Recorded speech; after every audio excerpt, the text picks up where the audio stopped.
श्री जानकी वल्लभो विजयते।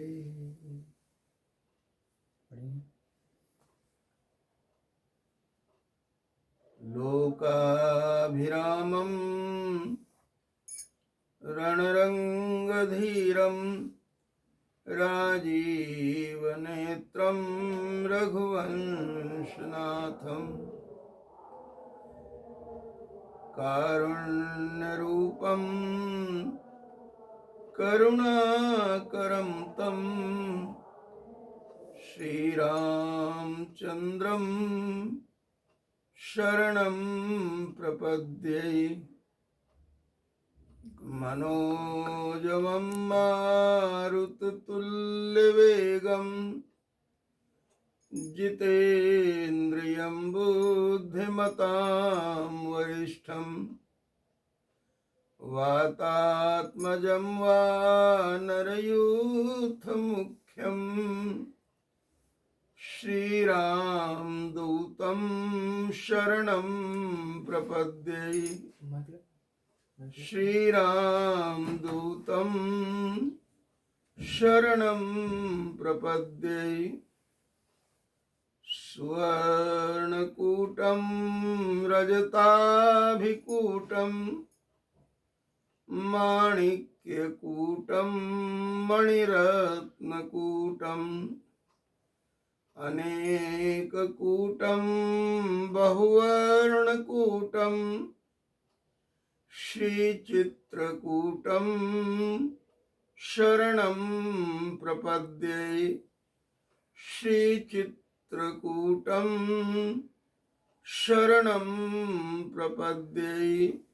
श्रीचित्रकूटं शरणं प्रपद्ये। प्रेम से बोलिए श्री सीताराम नाम महाराज की जय। श्री कामतानाथ भगवान की जय। श्री सद्गुरुदेव भगवान की जय। सत्य सनातन धर्म की जय। जय जय सीताराम। जय जय राधे श्याम।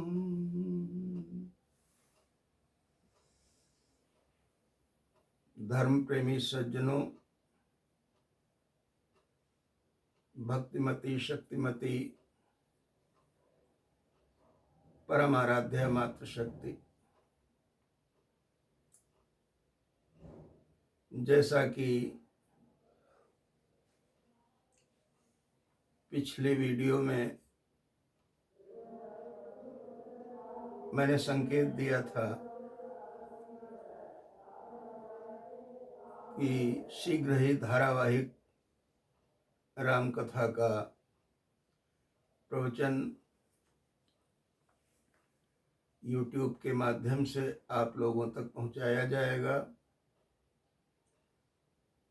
उसी श्रृंखला को आगे बढ़ाते हुए आप श्रवण कर रहे हैं सत्संग की महिमा। संत शिरोमणि गोस्वामी तुलसीदास जी महाराज ने अपने लोक विश्रुत परम प्रतिष्ठित ग्रंथ श्री रामचरितमानस में सत्संग की अपार महिमा का वर्णन किया है। मनुष्य ने जो कुछ भी प्राप्त किया है, मति, कीरति, गति, भूति भलाई, जो जह जतन जहां जस पाई, सो जानब सत्संग प्रभाऊ, लोकहु वेद न आन उपाऊ। यह जीवन में किसी को सद्बुद्धि मिली है, सन्मार्ग पर चलने की प्रेरणा मिली है, सुंदर यश मिला है, भगवत पथ पर चलने के लिए शक्ति और भक्ति मिली है, शुद्ध सात्विक संपत्ति मिली है, और चाहे लोगों का कल्याण करने के लिए मन में सत्प्रेरणा जागी है, ये सारी उपलब्धियां केवल और केवल सत्संग के प्रभाव से है। सत्संग हमारे नीरस जीवन को सरस बना देता है। सत्संग विष को भी अमृत बना देता है। सत्संग मानव को महामानव बना देता है। सत्संग में अद्भुत और अपार शक्ति है। महापुरुष कहते हैं कि जीवन में जहां तक हो, जितना हो, अधिकतम सत्संग प्राप्त करना चाहिए, सत्पुरुषों का संग प्राप्त करना चाहिए, उनकी सेवा करनी चाहिए, क्योंकि जब किसी से कुछ प्राप्त करना होता है, उसकी सेवा करने से हमें प्राप्ति की पात्रता प्राप्त होती है। बिना सेवा के यदि हमें कहीं कदाचित कुछ मिल भी जाए तो वो टिकता नहीं है।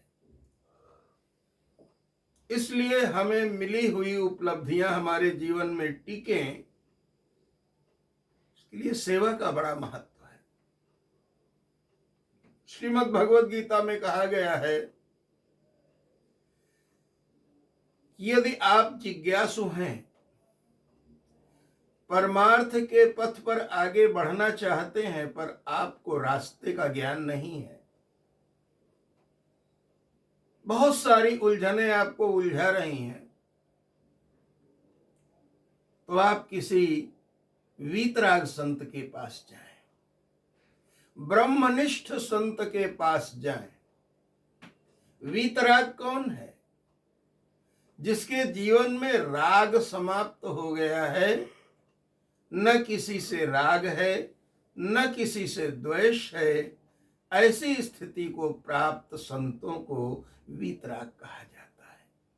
ब्रह्मनिष्ठ कौन है? जिसकी निष्ठा और प्रतिष्ठा दोनों ब्रह्म में है, परमात्मा में है, जो हर क्षण हर पल परमात्मा की शरण में ही रहता है। मेरे पूज्य सद्गुरुदेव भगवान किसी पूर्वकालिक संत के व्याज से कहा करते थे, ठाढ़े बैठे पड़े उतान, कहें कबीर हम उसी ठिकान। चाहे हम खड़े हैं, चाहे हम बैठे हैं, चाहे हम लेटे हुए हैं, लेकिन हर स्थिति में मन से परमात्मा के निकट हैं। तन हमारा जिस किसी स्थिति में है, मन से हम परमात्मा के करीब हैं। ये स्थिति बड़ी अच्छी स्थिति है, और एक आम साधक के लिए इससे अच्छी स्थिति और कोई नहीं हो सकती। तो गीता जी कहती हैं कि तद विद्धि प्रणिपातेन परिप्रश्नेन सेवया।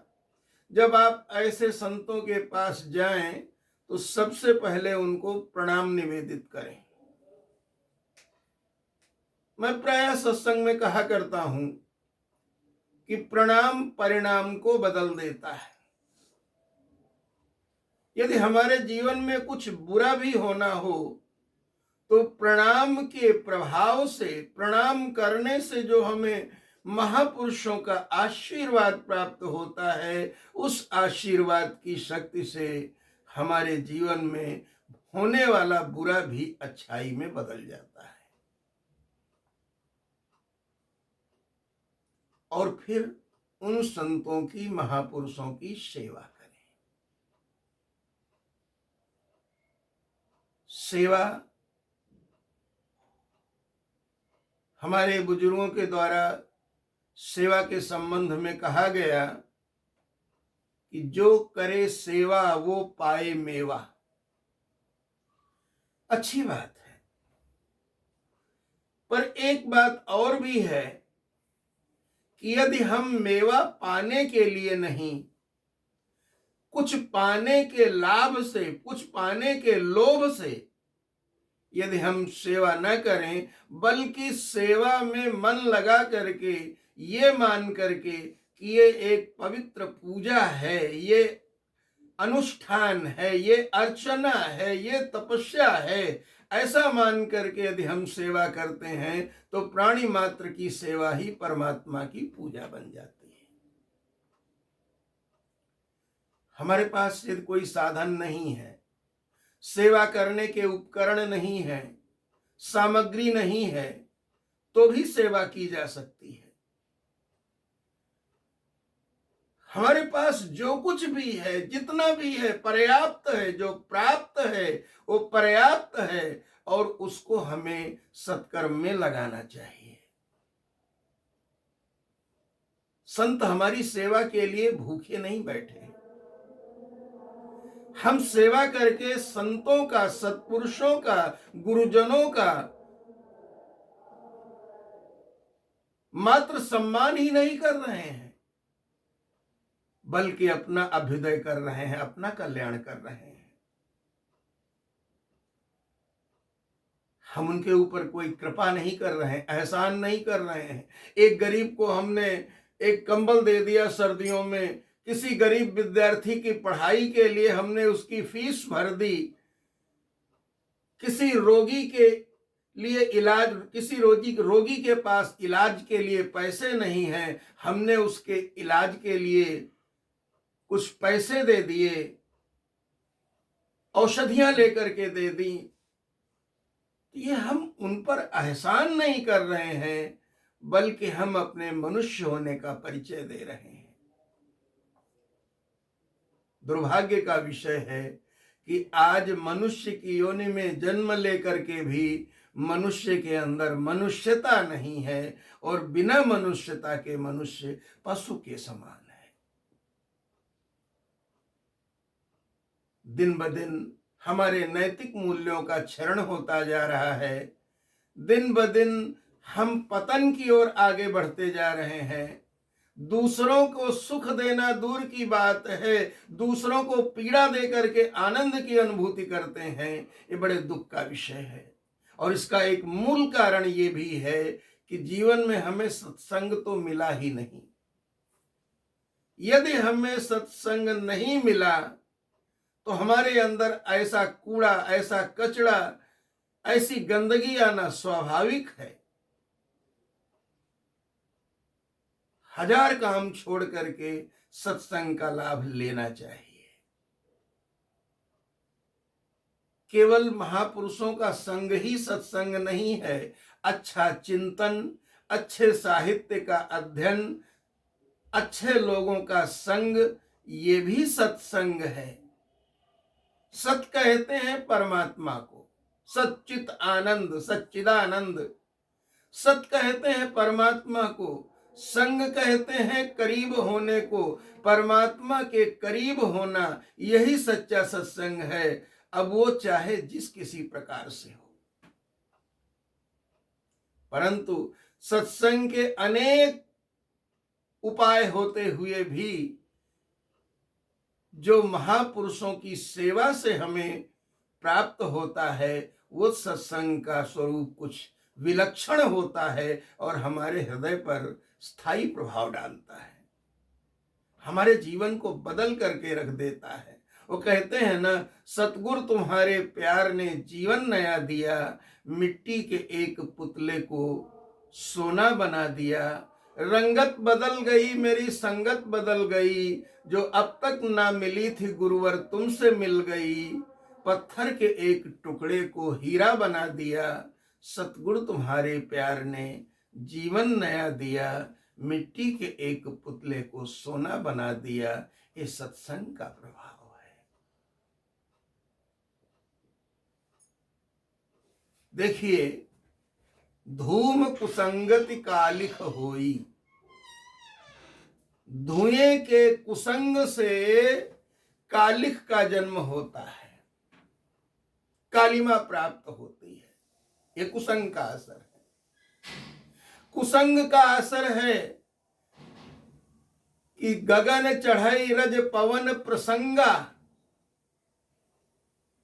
रज यानी मिट्टी का एक छोटा सा कण आकाश को छूता है वायु का सत्संग मिलने से। वायु का संग मिलने से मिट्टी भी आकाश में उड़ती है।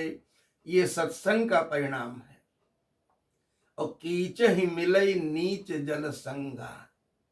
और यही मिट्टी जब पानी के कुसंग में पड़ती है तो कीचड़ बन जाती है और पैरों के नीचे रौंदी जाती है। ये कुसंग का परिणाम। वो कहते हैं ना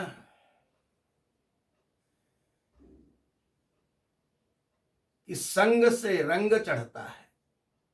आप जिसका संग करते हैं जीवन में उसका रंग निश्चित रूप से चढ़ करके रहता है।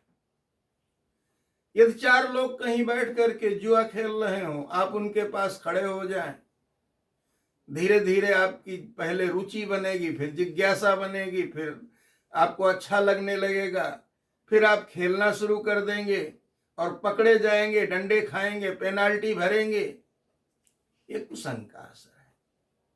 सत्संग में आपका मन न भी लगता हो, फिर भी कहीं सत्संग में जाकर के बैठ गए थोड़ी देर के लिए, संसार के अनेक प्रकार के विषयों के ताप से जो ये मन जल रहा है, उस जलते हुए मन को शांति देने के लिए संत की शरण में पहुंच गए, सत्संग में बैठ गए। भले ही अभी हमारी कोई रुचि नहीं थी, कुछ अच्छा लगा, फिर अगले दिन गए, फिर अगले दिन गए, और धीरे धीरे ये स्थिति बन जाती है कि यदि सत्संग हमें न मिले तो लगता है कि किसी ने हमारे प्राण निकाल लिए हों शरीर से। ऐसे ऐसे सत्संग प्रेमी मुझे देखने को मिलते हैं। एक बार हरियाणा में किसी शहर की बात है, वहां सत्संग चल रहा था और मेरे बोलने से ठीक पहले एक भजनोपदेशक जी भजनों के द्वारा संगीत में अपनी प्रस्तुति करते थे, प्रेरणा देते थे। क्योंकि मंदिर में कुछ पुनर्निर्माण का कार्य चल रहा था, कुछ मूर्तियों की स्थापना होनी थी, धन की आवश्यकता थी, तो जो आयोजक थे उनका एक लक्ष्य था, उद्देश्य था कि सत्संग के साथ साथ हमें कुछ आय हो जाए तो हमारे मंदिर निर्माण में सहयोग मिले हमें। पहले वो भजनोपदेशक जी बोलते थे, उसके बाद मैं बोला करता था। एक दिन मेरे टाइम से 5 मिनट उन्होंने अतिरिक्त ले लिए। अपना टाइम पूरा बोल गए और मेरे टाइम से भी 5 मिनट ले लिया उन्होंने। तो एक व्यक्ति उठ करके खड़ा हुआ है, कुर्ता पजामा पहने हुए, उसकी शक्ल अब भी मुझे ध्यान आती है कभी कभी। हाथ जोड़ के कहता है कि महाराज ये पैसे के लिए क्यों बार बार अनाउंसमेंट किया जा रहा है, दान कीजिए दान कीजिए। किस बात के लिए? बोले यहाँ माता रानी की मूर्ति लगनी है, शेरावाली माता की। बोले कितने की मूर्ति आएगी? बोले 35,000 रुपये सेवा पड़ेगी। अच्छा, मैं कल 35,000 रुपये दे दूंगा, अब जल्दी से माइक महाराज जी को दे दीजिए। मतलब 5 मिनट भी यदि मैं विलंबित हो गया तो इतनी बात उसको बर्दाश्त नहीं थी। ये सत्संग का प्रेम है। सत्संग तो वो भी कर रहे थे, जो भजन के द्वारा उपदेश कर रहे थे वो भी कर रहे थे, लेकिन वहां अर्थ प्रधान था और जो हम बोल रहे थे, हमारे द्वारा जो ठाकुर जी बुलवा रहे थे, वो धर्म प्रधान था, मोक्ष प्रधान था। अंतर इतना है। हमारा मार्ग भी सही होना चाहिए और हमारी मंजिल भी सही होनी चाहिए। सही मंजिल का ज्ञान और सही मार्ग का निरंतर ध्यान ये सत्संग से प्राप्त होता है। बाद में पता चला कि वो सज्जन जिन्होंने ऐसा किया था, जिन्होंने 35,000 रुपए अगले दिन पेमेंट कर दिए, उनकी स्थिति ये थी कि मूंगफली का ठेला लगा करके मुश्किल से परिवार का गुजारा करते थे। यदि एक दृष्टि से देखा जाए तो उन्होंने अच्छा नहीं किया। वो पैसे किसी अपने परिवार की भलाई के लिए खर्च कर सकते थे, लेकिन नहीं, उनका जो सत्संग के प्रति प्रेम था, संत के प्रति प्रेम था, वो निश्चित रूप से सराहनीय था, अविस्मरणीय था। सत्संग से ऐसा प्रेम होना चाहिए। और महापुरुष तो यहां तक कहते हैं कि एक बार आप सत्संग में ना भी पहुंचे, कुछ भी न करना हो, चादर तान के लेट जाओ, कोई काम नहीं है, सो जाओ, चलेगा, भजन करो, लेकिन कुसंग से तो बिल्कुल बचना चाहिए, क्योंकि कुसंग जीवन को बर्बाद कर देता है। और एक जीवन नहीं, संसार की जो गंदगी होती है, संसार का जो कचरा होता है, वो केवल एक जीवन को बीमार करता है, रुग्ण करता है, नष्ट करता है, लेकिन जीव के अनेक जन्म, अनेक जीवन नष्ट हो जाते हैं कुसंग में जाने से। कुसंग से बढ़कर और कोई बड़ी बीमारी नहीं होती। अन्य बीमारियों के लिए तो हॉस्पिटल बने हुए हैं, पीजीआई हैं, एम्स हैं, और बहुत सारी मेडिकल संस्थाएं हैं, लेकिन सत्संग के अलावा इस कुसंग की बीमारी का और कोई इलाज नहीं है। यदि हमारी मति कुसंग में जाकर के कुमति बन गई है, तो कुमति से सुमति तभी बनेगी जब हम सत्संग में जाएंगे। और आप एक चीज को ध्यान दें कि जब सत्संग हमें संत बनाता है, कुसंग हमें पशु की ओर, पशुता की ओर ले जाता है, तो आप विचार करके देखें कि एक चंदन का टुकड़ा है, चंदन के पेड़ से एक डाल काटी गई और उस डाल के टुकड़े टुकड़े किए जा रहे हैं, तो जो कुल्हाड़ी चंदन की डाल को काट रही है और उस डाल के टुकड़े कर रही है, चंदन अपनी खुशबू उस कुल्हाड़ी में बसा देता है। ये सज्जन का लक्षण है। अपने को दुख देने वाले, तकलीफ देने वाले का भी वो भला करती है, कल्याण करती है। वो चंदन की खुशबू, वो चंदन की लकड़ी, और अपने को खुशबू देने वाले को भी कुल्हाड़ी काट रही है। ये अंतर है संत में, दुष्ट में, सत्संग के प्रभाव में और कुसंग के प्रभाव में। अच्छा, परिणाम पे आपने कभी विचार किया है?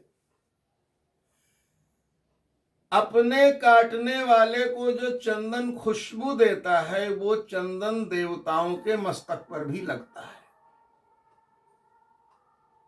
और खुशबू देने वाले चंदन को भी जो कुल्हाड़ी काटती है, उस कुल्हाड़ी को पहले धौंकनी की आग में तपाया जाता है, भट्टी की आग में। लोहा जब गर्म हो जाता है, तब उस गर्म लोहे पर हथौड़े चलते हैं, बड़े बड़े बड़े हथौड़े को घन कहा जाता है। घन के द्वारा उसको जो है पीटा जाता है, धार बनाई जाती है उसकी। जीवन में कुछ ऐसा करें कि जीवन स्मरणीय बन जाए। जिए तो हम एक दीपक की तरह, जिए तो हम एक पुष्प की तरह।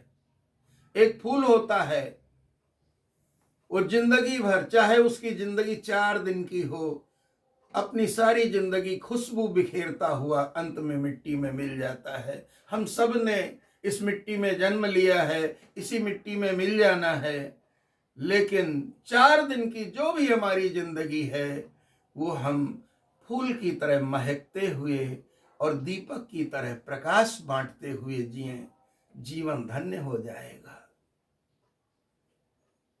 हमारा जीवन हमें ऐसा होना चाहिए, हमारा जीवन कि दूसरों के लिए एक प्रेरणा का स्रोत बन सके। रामायण हमें जीना सिखाती है, भागवत हमें मरना सिखाती है।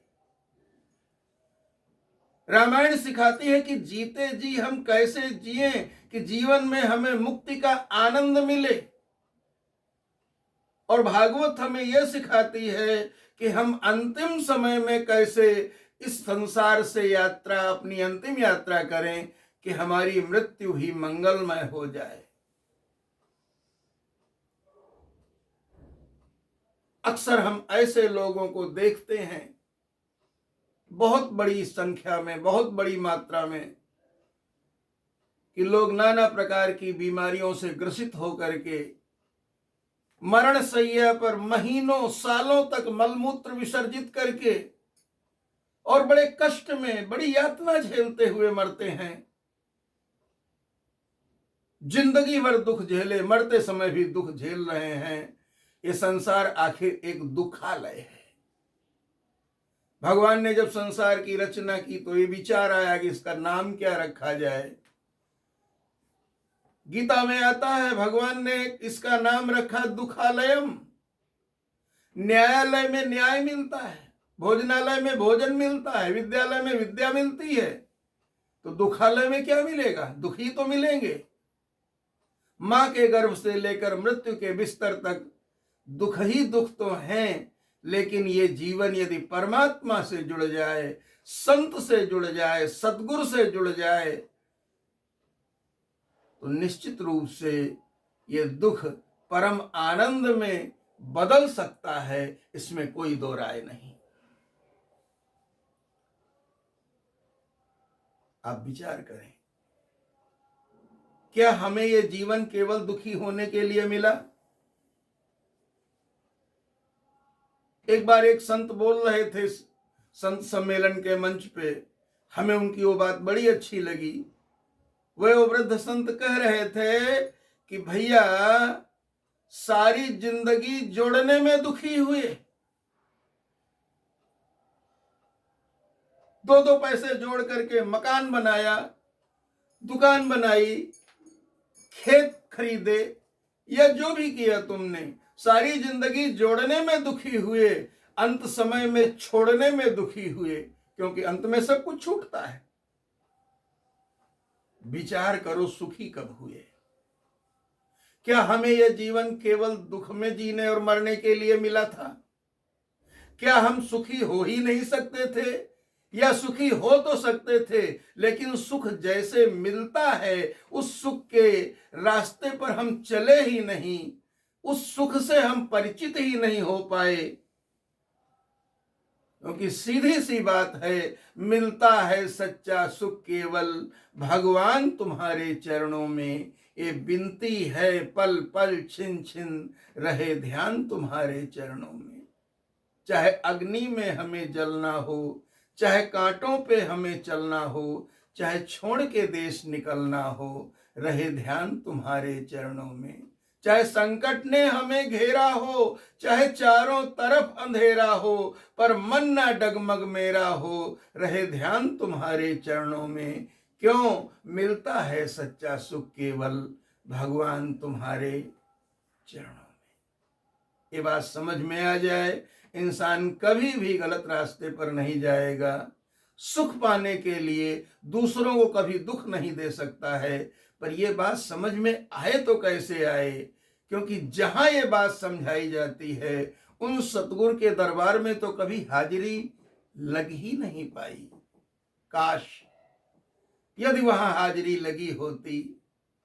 और एक बात समझ लो भैया, कि यदि आप किसी संत के पास बैठे हैं, किसी अच्छी जगह में बैठे हैं, किसी वृद्ध के पास बैठे हैं, किसी अच्छी पवित्र जगह में आप बैठे हैं, ये आपका पुरुषार्थ नहीं है, परमात्मा की कृपा है। उसके कृपा के बिना आया भी नहीं जा सकता। आप आए नहीं हैं, भगवान की कृपा आपको लेकर के आई है। इसलिए धन्यवाद दें उस परमात्मा को जो इस दुख के दावानल से बचा करके आपको सुख के मानसरोवर में लेकर के आई है। ये परमात्मा की कृपा ही तो है, और नहीं तो क्या है। एक बार एक सज्जन वृंदावन में श्री बांके बिहारी जी के मंदिर में भगवान के प्रांगण में खड़े होकर के हाथ जोड़े हुए, आंखों में आंसू छलक रहे हैं, वाणी गदगद है। बोले, प्रभु मेरे ऊपर कब कृपा होगी। पीछे से एक संत ने उनके कंधे पर हाथ रखा। बोले, भैया जरा आंखें खोल करके तो देखो, कृपा ही तो बरस रही है। क्योंकि भगवान की कृपा न घड़ी देख करके होती है और न चेहरा देख करके होती है। भगवान की कृपा सब पर होती है, सर्वत्र होती है, सर्वदा होती है। यदि भगवान की कृपा न होती तो तुम भगवान के घर में, भगवान के मंदिर में, भगवान के प्रांगण में, भगवान के सामने न खड़े होते। ये कृपा ही तो तुमको यहां लेकर के आई है।